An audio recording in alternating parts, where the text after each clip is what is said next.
On October 22, 2017, Cierra Sutton initiated a deadly sequence of events from inside the Long Beach apartment she shared with her ex-boyfriend, Stephen Coleman. She picked up the phone and dialed 911, not for her own safety, but to construct a false narrative. This deliberate act set a fatal trap from which Stephen Coleman would not escape. In that first call, Sutton actively misrepresented the situation to the 911 dispatcher. She claimed that Coleman, the man she had recently broken up with, refused to leave her apartment. This lie deliberately cast her in the role of a victim and falsely painted Coleman as an unwanted aggressor, all while she harbored a more violent intention. Following the tense phone call, Stephen Coleman made the decision to de-escalate the conflict himself. He actively gathered his personal belongings and packed a bag, fully intending to exit the apartment. His actions directly contradicted Sutton's claim. He later went to sleep that day.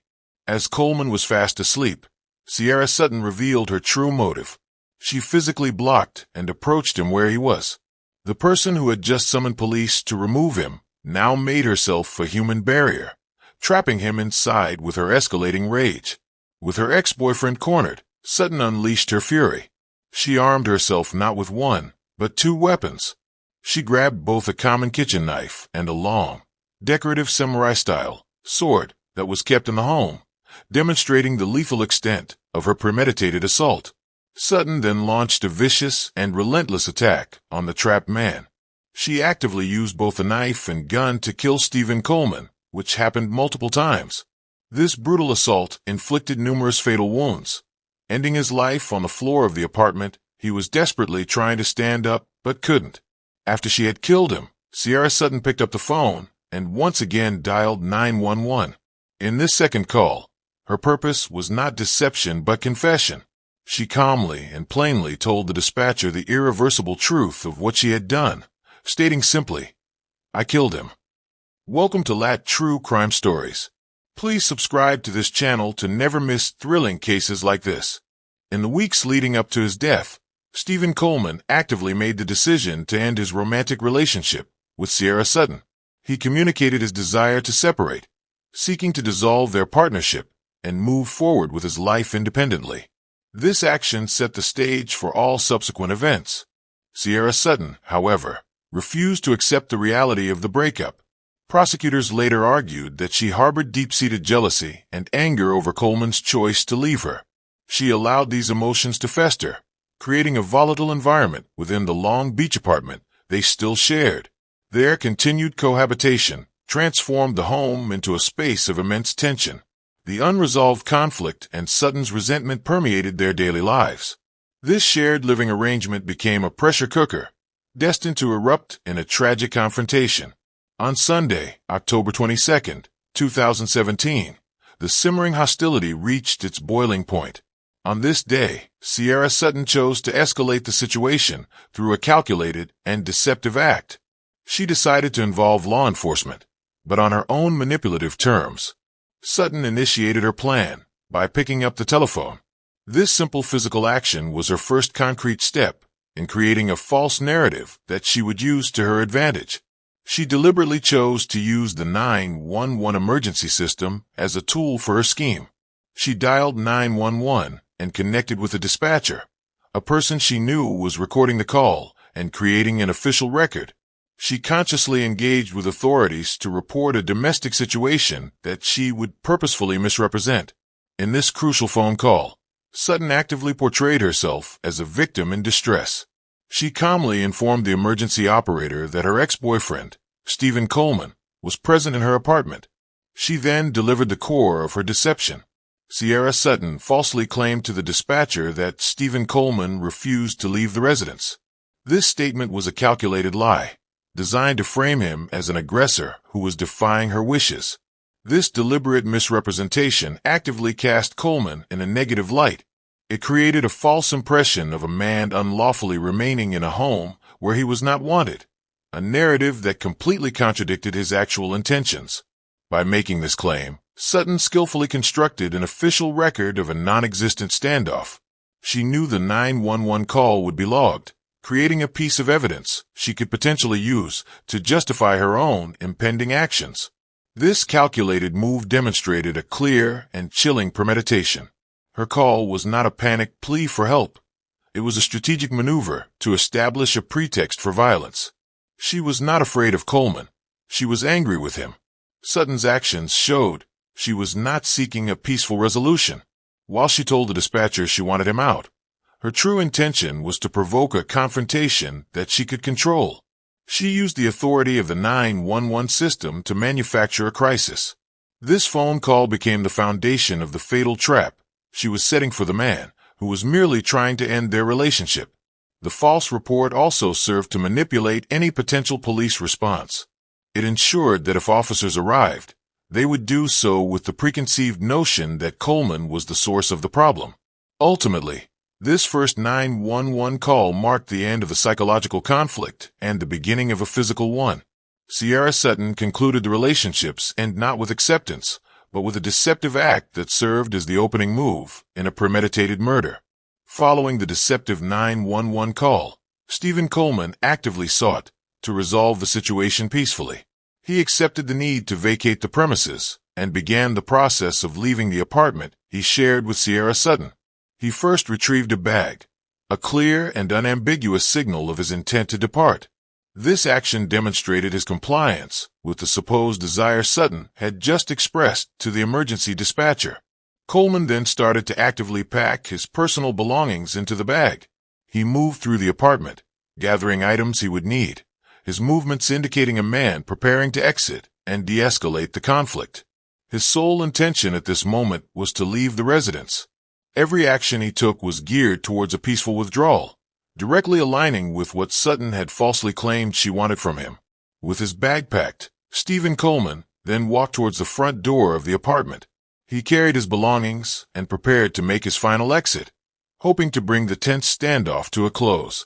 Cierra Sutton, however, observed Coleman's attempt to leave and immediately revealed her true intentions. She saw him moving towards the door and decided to spring the trap she had set. She quickly moved her own body to intercept him before he could reach the exit. Her movement was purposeful and confrontational, designed to cut off his only path to safety. Sutton then physically positioned herself directly in the doorway. She became a human barricade, actively blocking Stephen Coleman from leaving the apartment. This act of obstruction completely contradicted the plea she had just made to law enforcement. The person who claimed she wanted him out now physically ensured that he was kept in. In this moment, Stephen Coleman confronted the horrifying reality of his situation. He realized with terrifying clarity that he was trapped inside the apartment with his enraged ex-girlfriend. With her trap successfully sprung, Cierra Sutton abandoned all pretense of wanting a peaceful resolution. She turned away from the blocked door and moved towards the kitchen, her focus now on arming herself. She reached for her first weapon, actively selecting a kitchen knife. She purposefully armed herself with this common household item, intending to use it for a violent and deadly purpose. Unsatisfied with a single weapon, Sutton's rage propelled her to seek another. Her eyes fell upon a decorative sword that was kept within the home as part of the decor. She deliberately grabbed the long, samurai-style sword, a far more menacing and lethal weapon than the kitchen knife. This action demonstrated an exceptional level of violent intent. Cierra Sutton now stood before the trapped Stephen Coleman, holding two deadly weapons. She had consciously prepared herself for a brutal assault, leaving no doubt about her murderous plan. She then lunged at the unarmed and cornered man. Sutton initiated her physical attack, closing the distance between them with weapons in hand. First, she actively used the kitchen knife to stab and wound him. She began her brutal assault with the smaller blade, inflicting the first of many injuries. Then, she wielded the much larger sword. She actively used the samurai-style blade to inflict additional, grievous, and ultimately fatal wounds upon Stephen Coleman. Her attack was not a single, passionate blow, but a sustained and merciless assault. She relentlessly used both weapons, ensuring Coleman had no chance of survival. Stephen Coleman, unable to escape the trap and unable to defend himself against the two-weapon attack, succumbed to his numerous injuries. Cierra Sutton's brutal actions left him dead on the floor of the apartment, his attempt to leave having been met with calculated, lethal violence. In the immediate aftermath of her deadly assault, Cierra Sutton took her final, calculated step. She actively picked up the telephone for a second time that day, not to create a lie, but to declare her brutal victory. She once again dialed 911, connecting herself to the same emergency system she had manipulated just moments earlier. This call, however, would carry a starkly different message. With chilling composure, Cierra Sutton made a direct and unambiguous confession to the dispatcher on the line. She did not make excuses or express remorse in that moment. She simply stated the fact of what she had done. She uttered the 3 definitive words that sealed her fate. "I killed him." This plain statement actively confirmed her guilt and transformed the apartment into an official homicide scene. The 911 dispatcher immediately relayed the confession and the address to law enforcement. Officers from the Long Beach Police Department actively responded, racing towards a situation now defined as a murder.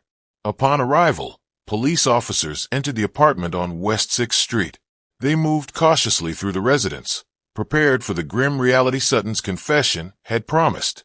On August 22, 2017, sanitation workers at a Chambers County landfill stumbled upon something horrifying. What appeared to be a male human torso.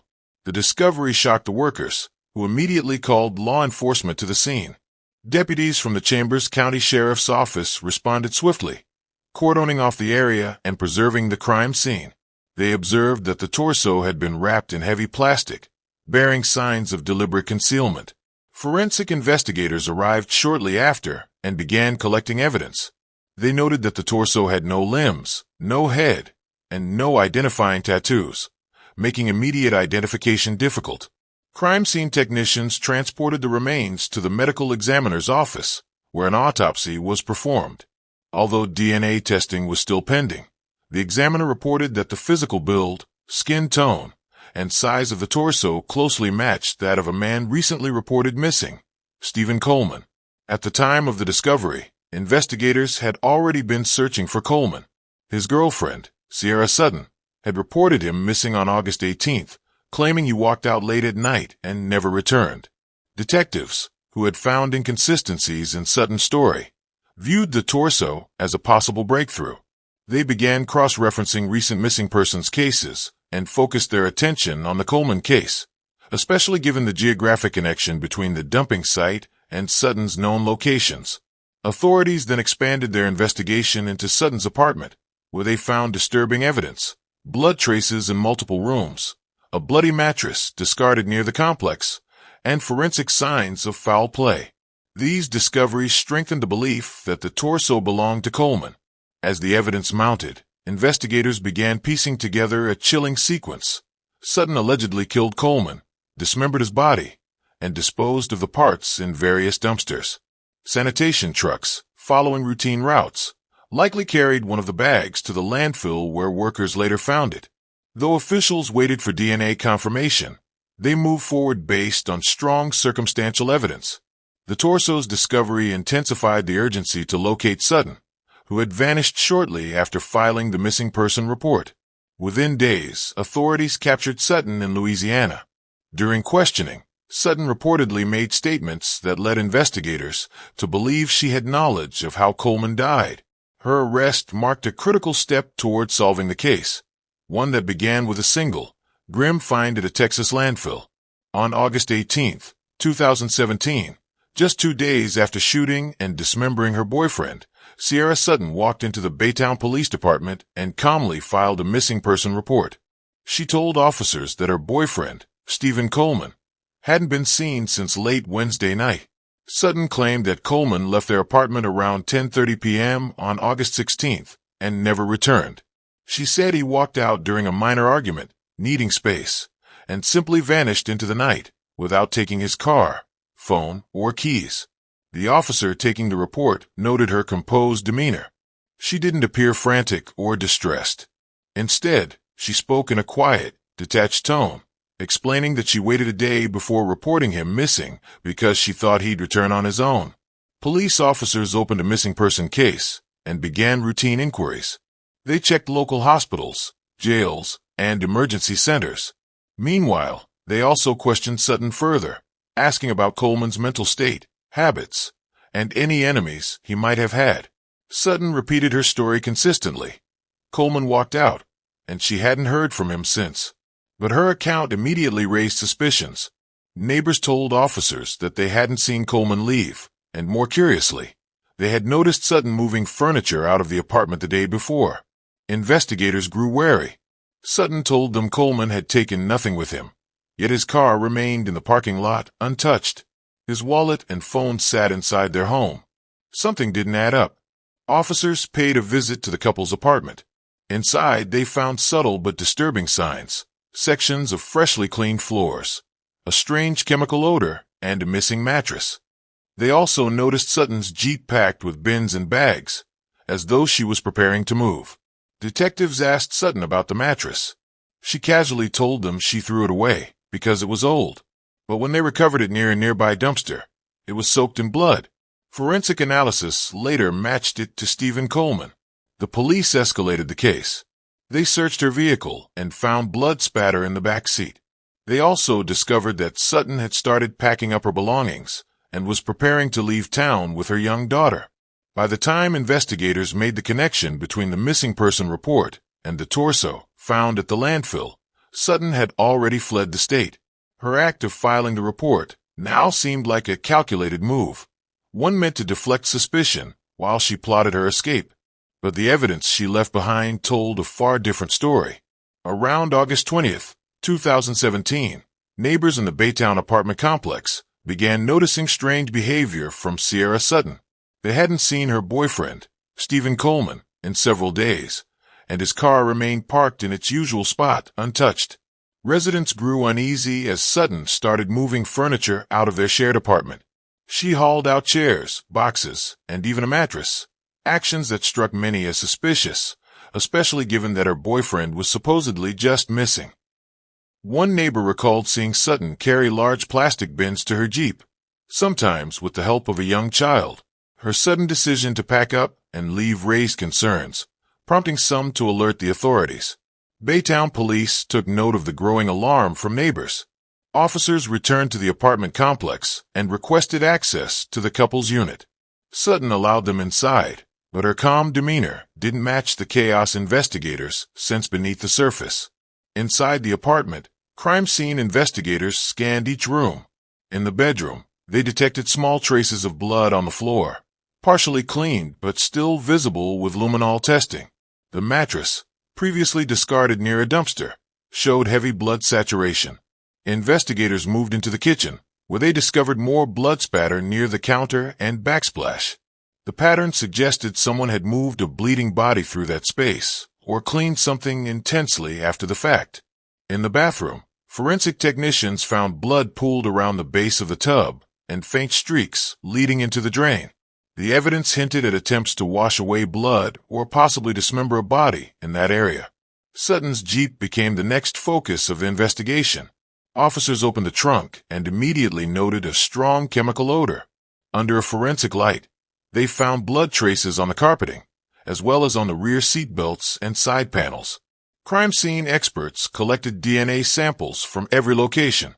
Preliminary lab results confirmed that the blood in the apartment and the vehicle matched Stephen Coleman's profile.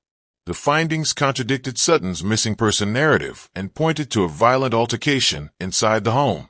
With physical evidence mounting and Sutton's behavior becoming increasingly erratic, investigators concluded that she had murdered Coleman, dismembered his body inside the apartment, and transported the remains using her Jeep.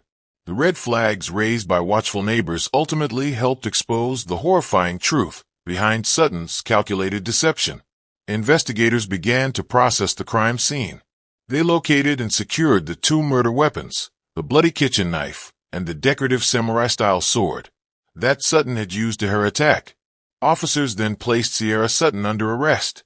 They took the self-confessed killer into custody, formally ending her violent rampage and beginning the long process of seeking justice for her victim. Following the arrest, the Los Angeles County District Attorney's Office reviewed the overwhelming evidence presented by the police.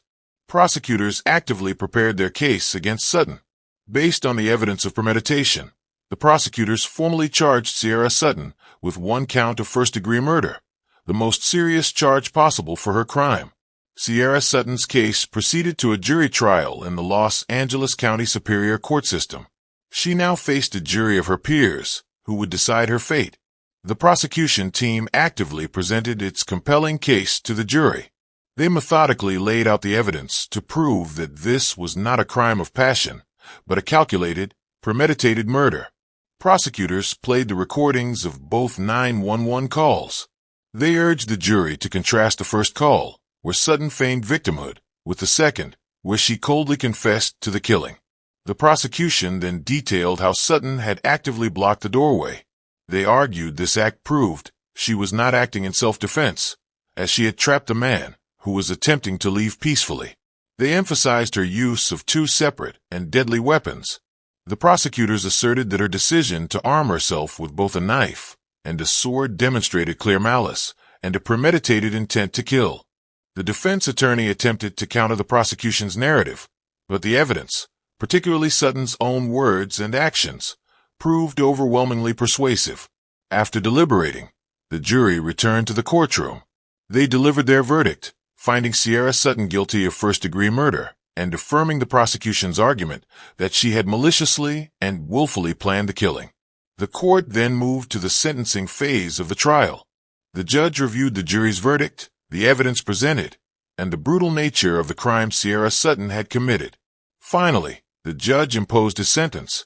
He ordered Cierra Sutton to serve a term of 26 years to life in California State Prison, ensuring she would be held accountable for her decision to end Stephen Coleman's life. Authorities finally arrested Cierra Sutton in Louisiana after tracking her down through an anonymous tip. She had fled Texas, leaving behind a blood-soaked apartment, a dismembered body, and a trail of deceit that began with a fabricated missing person report. During interrogation, Sutton reportedly admitted that she shot Stephen Coleman while he slept, claiming the act stemmed from a volatile argument. But investigators uncovered no justification that could explain the cold and calculated steps she took to hide the crime. She used a machete to cut up Coleman's body, wrapped the parts in sheets and duct tape, and dumped them in random apartment dumpsters like discarded garbage. At least one piece, his torso, was found at a landfill, sparking the investigation that ultimately led to her capture. This was not a spontaneous crime of passion. Sutton took deliberate, repeated steps to cover her tracks, from staging the scene and filing a false report to planning her escape across state lines. Her actions shocked the community and devastated Coleman's loved ones, especially his young daughter. The justice system eventually caught up with her. Sutton now faces the consequences of her horrific choices, but no sentence can restore the life she destroyed or erase the trauma she caused. Stephen Coleman was a father, a friend, and a person who deserved to live. His life mattered. His story serves as a chilling reminder of the dangers that can lurk behind closed doors and how intimate partner violence can escalate without warning. This case underscores the need to take every sign of domestic abuse seriously. If you or someone you know feels unsafe in a relationship, don't wait. Help is out there, and it could save a life.